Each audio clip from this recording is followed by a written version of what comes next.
hello' good evening আৰু ইমান গৰম পৰিছে ন খুব গৰম আপোনালোকেতো সকলোৱে জানে গৰমত কি খাওঁ কি নাখাওঁ লাগে আৰু ইমান গৰম ৰাতিপুৱা য়োগা ক্লাছৰ পৰা আহি মেলি একদম ৰেষ্ট কৰি খাই বৈ অলপ শুলো আৰু এতিয়া উঠিলো তাৰপিছত ডাব নাৰিকল এটা লৈ আনিছিলো সেয়া চাওক অকণমান পানী ওলাইছে তাৰে 100 rupees ইমান দাম চাওক মই ঘৰতে লৈ আহিলো ঘৰত গোটাকৈ লৈ আহি কাটিলো কাটি এয়া পানীখিনি উলিয়ালো বাৰু এয়া পানী চাওক কি ধুনীয়া একদম সাফা পানী হয়নে বাৰু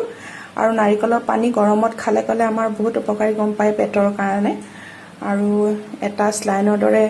শক্তিৰ কাম দিয়ে ইয়াত এইখিনি পানী খাব পালে কলে এইখিনি পানীৰে চাওক 100 rupees